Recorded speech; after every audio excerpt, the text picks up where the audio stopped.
प्राचीन समय की बात है। एक राज्य में एक राजा रहा करता था। वो राजा बहुत ही दयालु था। उसके राज्य में प्रजा बहुत हंसी खुशी से जीवन व्यतीत करती थी।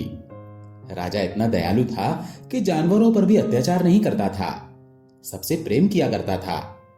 एक दिन की बात है, जब मौसम बहुत सुहाना था और हल्की ठंडी हवा चल रही थी, तो राजा अपने मंत्रियों के साथ जंगल में भ्रमण के लिए निकला। जंगल में पहुंचकर राजा ने अपने मंत्रियों को आदेश देकर जंगल में तंबू लगवाया और कई तरह के खेल तमाशे, मौज मस्तियां होने लगी। अच्छे अच्छे पकवान बन रहे थे। खाने का वक्त हुआ तो राजा ने देखा कि एक वृक्ष पर एक बहुत बड़ा बंदर बैठा हुआ सब कुछ चुपचाप देख रहा था। उसने बंदरों वाली कोई हरकत नहीं की थी और ना ही खाने की कोई चीज लेकर भागा और ना ही किसी को परेशान किया। फिर राजा ने अपने सैनिकों से कहा कि थोड़ा भोजन और फल इस बंदर के सामने भी रख दो। सैनिकों ने कुछ फल और रोटी उस बंदर के सामने पत्थर पर रख दिए। बंदर वृक्ष से नीचे उतरा और एक पत्थर पर कोयले से कुछ लिखने लगा। फिर वो राजा की तरफ इशारा करने लगा तो राजा बंदर के पास आया और उस पत्थर की तरफ देखा तो पत्थर पर लिखा हुआ था कि मैं ऐसे भोजन ग्रहण नहीं करूंगा। जैसे राजा के लिए आसन लगाया गया है, वैसे ही मेरे लिए भी लगाया जाए, और जैसे बर्तनों में सम्राट को भोजन परोसा जा रहा है, वैसे ही बर्तनों में मुझे भी परोसा जाए, तभी मैं भोजन ग्रहण करूंगा। राजा बहुत हैरान हुआ कि एक बंदर ना सिर्फ लिख पढ़ सकता है, बल्कि इसका इतना तेज दिमाग भी है। राजा को भी उस बंदर में दिलचस्पी पैदा हो गई। उसने अपने सेवादारों को आदेश दिया कि इस बंदर के लिए भी हमारे जैसा आसन लगाया जाए और वही भोजन परोसा जाए जो हमें परोसा गया है। राजा के आदेश पर सेवादारों ने बंदर के लिए भी वैसा ही किया। तो बंदर सेवादारों के पास आया और अपने हाथ धुलवाए। फिर उसने बैठकर भोजन किया। भोजन के बाद फिर हाथ धोए और फिर वापस पत्थर पर जाकर बैठ गया। राजा बहुत आश्चर्यचकित था और ये सब कुछ देख रहा था। थोड़ी देर में आसमान में काले बादल छा गए। सेवादारों ने जल्दी जल्दी सामान समेटा। फिर राजा ने कहा, एक टाट का टुकड़ा बंदर के सामने भी रख दो, कहीं वो भीग ना जाए। किसी का पालतू बंदर लगता है। सेवादार टाट लेकर उस बंदर के पास पहुंचे तो उसने झट से फिर कुछ लिखकर सेवक को दे दिया। सेवक राजा के पास गया। उस पर यह लिखा था कि जैसा तंबू राजा के लिए लगाया गया है, वैसा ही मेरे लिए लगाया जाए। फिर राजा के आदेश से दूसरा तंबू खड़ा किया गया और पलंग और बिस्तर लगाया गया। इतने में बारिश शुरू हो गई। फिर बंदर तंबू में आ गया। राजा जितने दिन भी जंगल में घूमने फिरने के लिए ठहरा, बंदर हर बात में राजा की बराबरी करता रहा। जिस दिन राजा वापस महल में जाने के लिए रवाना होने वाला था, तो उसने सैनिकों से कहा कि बंदर से पूछ कर आओ कि क्या वो हमारे साथ चलेगा। सैनिकों ने बंदर से पूछा, क्या तुम हमारे राजमहल चलने को तैयार हो? तो बंदर ने इशारे से हामी भरी। दोनों राजमहल पहुंच गए। राजा ने कहा, बाहर जो दास दासियों के घर हैं, उनमें से एक घर में बंदर को छोड़ दिया जाए। बंदर को अब कागज कलम भी दे दिया गया था। उसने कागज पर लिखा, मैं यहां नहीं रहूंगा। जैसा महल राजा साहब का है, वैसा ही महल मेरे लिए भी तैयार करवाया जाए, वरना मैं वापस जंगल में चला जाऊंगा। राजा का एक और महल था जहां वो गर्मी के मौसम में रहा करता था। उस महल में बंदर को ठहरा दिया गया और बंदर ने दरबार में आकर बैठना भी शुरू कर दिया। बंदर सारे बड़े फैसले बड़े ध्यान से सुनता। अगर राजा कोई गलत फैसला देने वाला होता तो बंदर झट से सही फैसला लिखकर उनके सामने रख देता। धीरे धीरे राजा अपने सभी फैसले और आदेश देने से पहले बंदर को देखने लगा। दरबारी भी इस अक्लमंद और पढ़े लिखे बंदर के आदी हो चुके थे। लेकिन रानी उस बंदर से बहुत चिढ़ती थी और राजा से कहती रहती कि इस बंदर को जंगल में छोड़ आओ, नहीं तो एक दिन ये आपके सारे राज्य पर कब्जा कर लेगा। हमारा कोई पुत्र भी नहीं है जो हमारी सहायता कर सके। यह आपको हटाकर स्वयं सिंहासन पर बैठ जाएगा।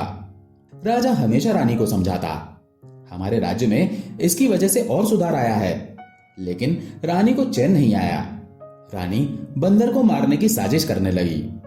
उसने बंदर के भोजन में जहर मिलवा दिया, परंतु उस दिन बंदर ने खाना नहीं खाया और राजा को एक पर्चे पर लिख कर दिया, मुझे मरवाने की कोशिश आपको और आपके खानदान को बहुत महंगी पड़ेगी। राजा को जब इस साजिश के बारे में पता चला तो उसे बहुत गुस्सा आया। राजा ने दास दासियों को बुलाया और डांटा और रानी को समझाया कि आइंदा ऐसी कोई बेवकूफी मत करना।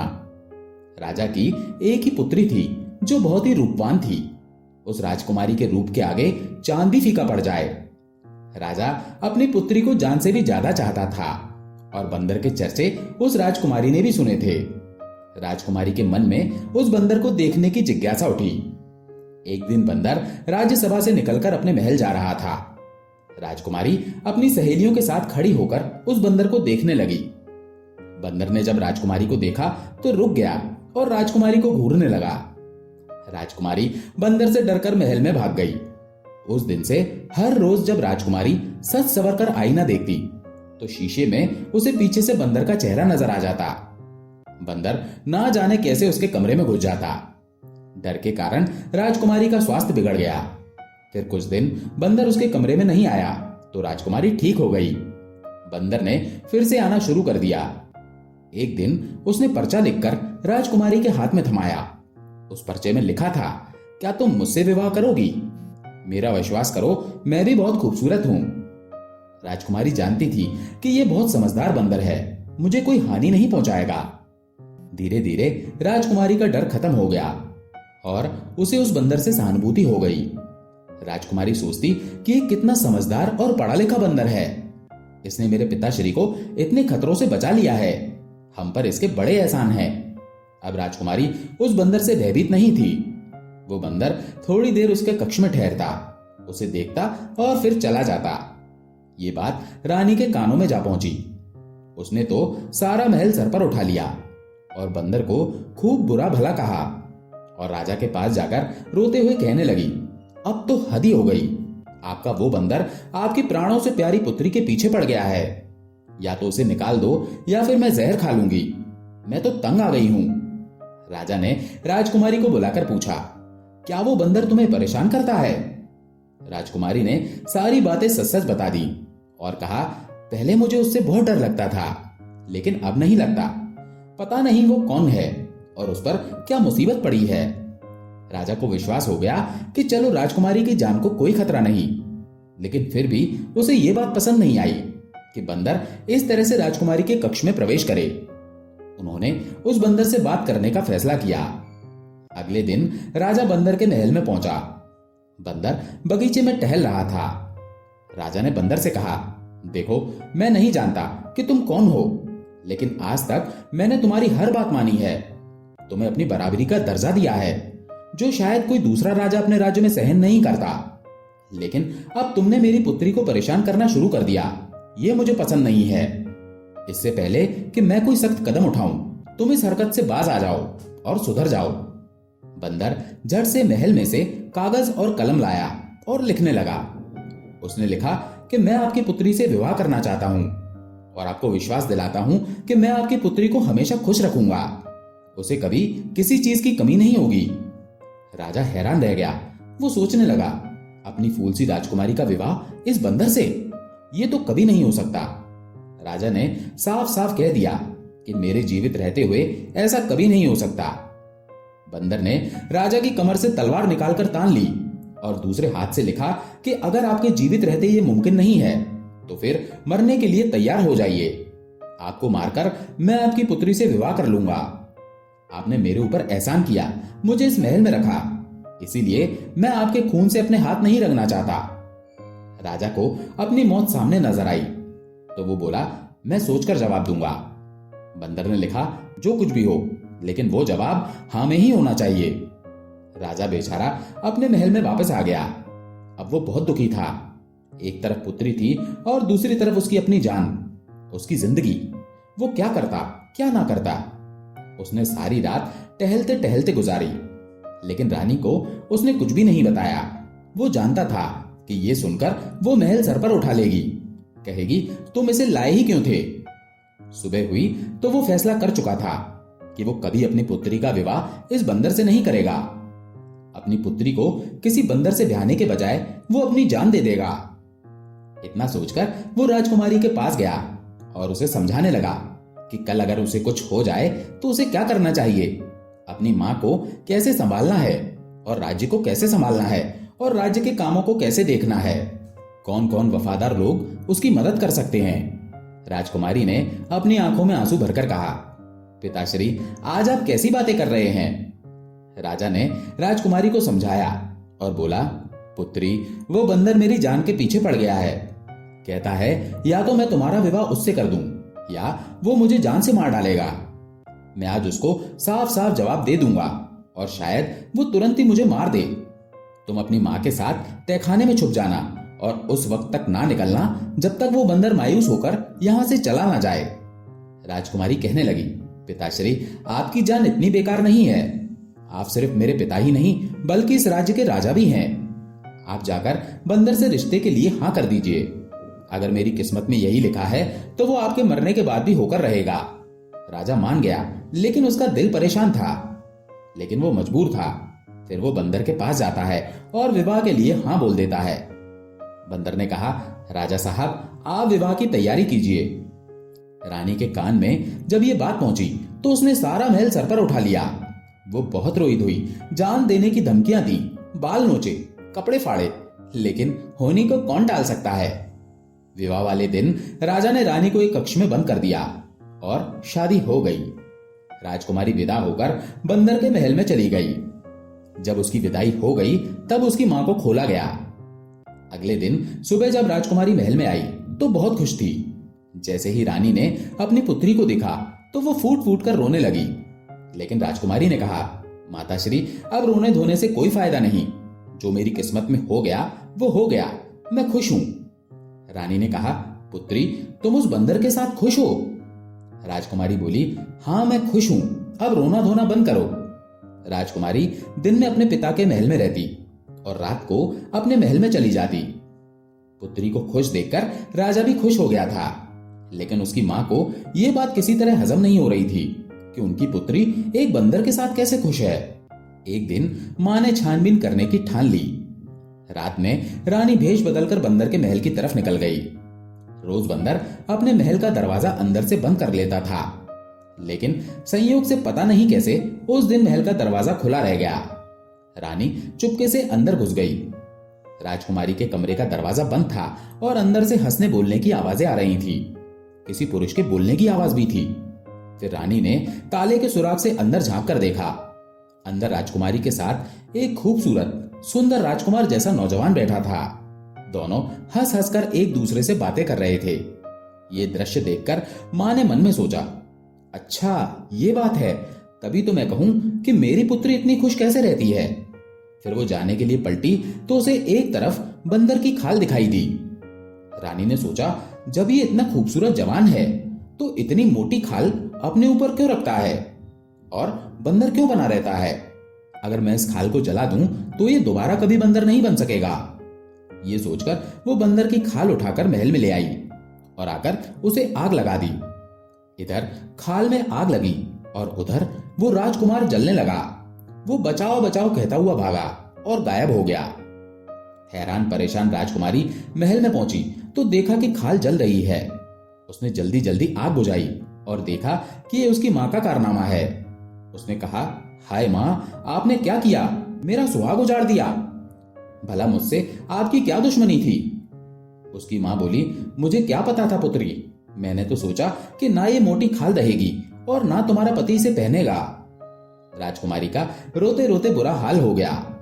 वो बोली, मां, मैंने आपसे कहा था ना कि मुझे मेरे हाल पर छोड़ दें, लेकिन आपको भी चैन नहीं था। अब ठंडक पड़ गई आपके दिल में। उसकी मां चुप हो गई। राजा को यह बात पता चली तो उसने तुरंत ही सेनापति को आदेश दिया और कहा, तुरंत ही बंदर को खोजो। सेनापति ने कई टुकड़ियों में सेना को अलग अलग जगह भेजा, लेकिन दूर दूर तक कहीं से उस बंदर राजकुमार की खबर न आई। राजकुमारी का रो रोकर बुरा हाल हो गया था। वो सूख कर कांटा हो गई थी। ना खाती थी, ना पीती थी, ना हंसती थी, ना बोलती थी। कुछ दिन ऐसे ही गुजर गए। फिर राजकुमारी जोगन वाले कपड़े पहनकर राजकुमार की तलाश में निकल पड़ी। जंगल जंगल भटकते उसके पांव में छाले पड़ गए। एक दिन राजकुमारी एक जंगल में रात को एक वृक्ष के नीचे बैठी थी। उस पर एक तोता और एक मैना बैठे थे। मैना ने तोते से पूछा, पिया जी, क्या बात है, तुम इतने उदास क्यों हो। तोते ने कहा, क्या बताऊं मैना, यहाँ एक नगर है। मैं वहां के राजकुमार के लिए परेशान हूं। उसके सारे शरीर पर बड़े बड़े छाले पड़े हुए हैं। उसके शरीर पर इतने घाव हैं कि ना बेचारा सो सकता है ना बैठ सकता है। सारे वैद्य इलाज कर करके हार गए हैं। किसी भी चीज से कोई फायदा नहीं होता। मैना ने पूछा, राजकुमार की यह हालत कैसे हुई? तोते ने कहा, किसी ने राजकुमार को जलाकर मारने की कोशिश की थी। उसकी जान तो बच गई है, लेकिन सारा बदन बुरी तरह से जल गया। मैना ने तोते से पूछा, क्या हमारे राजकुमार के दुख का कोई इलाज नहीं है? तोते ने कहा, इसका एक ही इलाज है।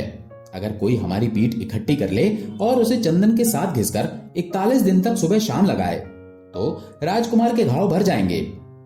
राजकुमारी फौरन समझ गई कि ये उसी के राजकुमार की बात है। सुबह होते ही तोता मैना उड़ गए और राजकुमारी ने पेड़ के नीचे गिरी उनकी सारी पीठ इकट्ठी की। उसने एक युवक के रूप में अपना भेष बदला और नगर की तरफ चल पड़ी। कुछ ही मील दूर एक बड़ा ही खूबसूरत नगर उसे नजर आया, लेकिन वहां की हर चीज पर उदासी छाई हुई थी। चारों तरफ लोग उदास थे। राजकुमारी ने जिससे भी इसकी वजह पूछी, सबसे यही जवाब मिला कि उनका राजकुमार मृत्यु के करीब है, इसीलिए नगर में शोक छाया हुआ है। राजकुमारी ने बाजार से चंदन खरीदा और दूसरा जरूरत का सामान खरीदा। फिर वो महल में जा पहुंची। वो पहरेदार से कहने लगी, राजा साहब से कहो, एक वैद्य आए हैं, वो राजकुमार का इलाज कर सकते हैं। पहरेदार दौड़ता हुआ गया और सम्राट को एक खबर सुनाई। सम्राट इतना परेशान हो चुका था कि जो भी राजकुमार का इलाज करने का दावा करता उसे बुला लेता। उसने वैद्य बनी राजकुमारी को भी बुला लिया, लेकिन राजकुमारी की शक्ल देखकर सम्राट को शक हुआ कि ये नौजवान क्या इलाज करेगा। बड़े बड़े नामी वैद्य हकीम यहां हार चुके हैं। फिर भी उसने पूछा, भाई तुम क्या कर लोगे? दुनिया भर के हकीम वैद्य हार चुके हैं, अब तो भगवान का ही सहारा है। राजकुमारी बोली, राजा साहब, अगर 41 दिन में राजकुमार ठीक ना हुए तो जो सजा चोर को दी जाती है वही मुझे दी जाए। सम्राट तुरंत तैयार हो गया। राजकुमारी कहने लगी, मुझे राजकुमार के बगल वाला कमरा चाहिए ताकि मैं दिन रात उनका इलाज कर सकूं। सम्राट के आदेश पर तुरंत उसे कमरा दे दिया गया। जब वो राजकुमार के पास पहुंची तो उसकी हालत देखकर उसका दिल रोने लगा। उसने बड़ी मुश्किल से अपने आप को संभाला और अपने कमरे में जाकर चंदन के साथ तोता मैना की बीट पीसी। उसने बड़े आराम से राजकुमार के शरीर के घाव साफ किए। राजकुमार दर्द से तड़प रहा था। उसने ये लेप उसके सारे बदन पर लगा दिया। राजकुमार के सारे शरीर के घावों में ठंडक सी पड़ गई। ना जाने कितने दिनों के बाद आज उसकी आंख लग गई। सम्राट के पास जब ये खबर पहुंची तो उसने ये आदेश दिया कि इस वैद्य का हर तरह से ख्याल रखा जाए। राजकुमारी ने राजकुमार की सेवा में अपने दिन रात एक कर दिए। एक हफ्ते में ही राजकुमार को इतना फायदा हो गया कि वो अपने अगल बगल की चीजों पर ध्यान देने के लायक हो गया। पगड़ी और दाढ़ी में राजकुमार को ये वैद्य कुछ जाना पहचाना सा लगा, लेकिन उसे याद नहीं आया कि उसे कहां देखा था। वो उसके सामने बहुत कम बोलती थी। महीने भर में राजकुमार के जख्म पूरी तरह से भर गए, लेकिन अभी खाल कच्ची थी। वैसे भी तोता मैना ने 41 दिन के इलाज की बात की थी, तो राजकुमारी इसी तरह से उसके जख्मों पर मरहम लगाती रही। राजकुमार उसकी सेवा की दिल से तारीफ करता था और राजा ने तो उसको बहुत भारी इनाम देने की तैयारी कर रखी थी। लेकिन हुआ कुछ ये कि 41वें दिन की दवाई उसने राजकुमार के शरीर पर लगा दी और किसी से कुछ कहे सुने बगैर वो महल से निकल गई और सीधे अपने राज्य के लिए रवाना हो गई। हाँ, उसने राजकुमार से उसकी अंगूठी जरूर मांग ली थी, लेकिन उसने ये नहीं सोचा था कि वो चली जाएगी। इधर महल में राजकुमार की सेहत ठीक हो जाने की जश्न की तैयारियां जोर शोर से चल रही थी, लेकिन वैद्य का कहीं पता नहीं था। राजकुमार परेशान था और राजा हैरान था कि कैसा वैद्य था। अपनी मेहनत का एक पैसा लिए बगैर ही चुपचाप खामोशी से चला गया। ठीक हो जाने के बाद राजकुमार को अपनी नई नवेली दुल्हन की याद आई। अभी उनके विवाह को कुछ दिन ही गुजरे थे कि ये मुसीबत आन पड़ी। वो जानता था कि उसकी इस हालत की जिम्मेदार उसकी सास थी, लेकिन उसने ये बात किसी को नहीं बताई थी। एक दिन वो अपने पिता की इजाजत लेकर शिकार के बहाने से निकला और सीधा अपने ससुराल चला गया। फिर वहां के मंत्री ने उसका आदर सत्कार किया और राजा को सूचना दी। राजा अपनी पुत्री के दुख में वक्त से पहले ही बूढ़ा हो गया था। राजा ने पूछा, बेटा तुम कौन हो और कहां के राजकुमार हो? मैंने तुम्हें पहचाना नहीं। राजकुमार ने कहा, आप भले मुझे ना पहचाने, लेकिन मैं आपको कैसे भूल सकता हूं? आपका मुझ पर एहसान है। मैं वही बंदर हूं जिसे आपने अपनी बराबरी का दर्जा दिया था और अपनी पुत्री से मेरा विवाह किया था। राजा उस खूबसूरत राजकुमार को देखता रह गया। कहां वो बंदर और कहां ये राजकुमार? उसने हैरान होकर खुशी से पूछा, लेकिन ये कैसे संभव है? राजकुमार ने कहा, मैं अपनी कहानी आपको बाद में सुनाऊंगा। अब क्या मैं अपनी पत्नी से मिल सकता हूं? राजा ने कहा, वो अब भी उसी महल में रहती है जहां तुम रहते थे। उसने तो दुनिया ही छोड़ दी है। तुम शौक से वहां जा सकते हो। फिर राजकुमार सीधा अपने महल में आ गया। राजकुमारी बैठी थी। राजकुमारी का फूल सा चेहरा मुरझाया हुआ था। रो रोकर उसकी आंखों में काले घेरे पड़ गए थे। राजकुमार को अपने सामने खड़ा देखकर उसे विश्वास ही नहीं आया।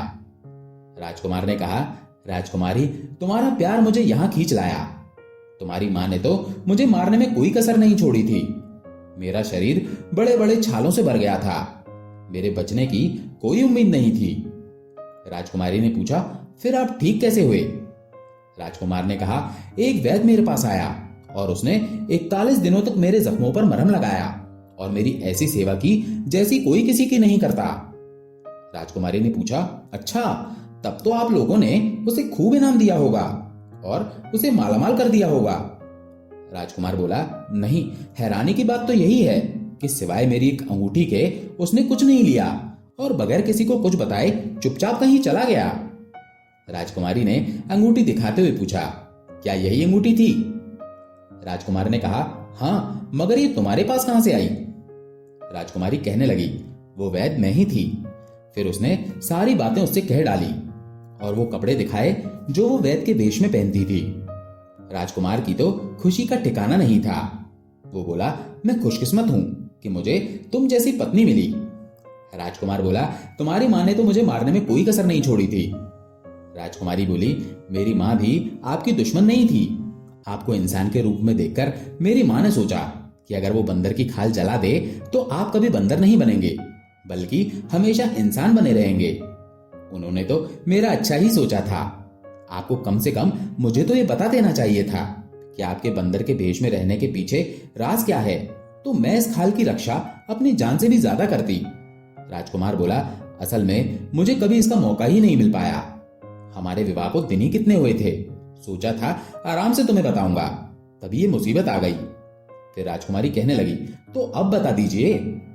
राजकुमार ने कहना शुरू किया और बोला, राजकुमारी, ये तो तुम जान ही गई हो कि मेरे पिता भी राजा हैं और मैं उनकी एक ही संतान हूं। मुझे घूमने फिरने और शिकार करने का बहुत शौक था। करीब साल भर पहले की बात है।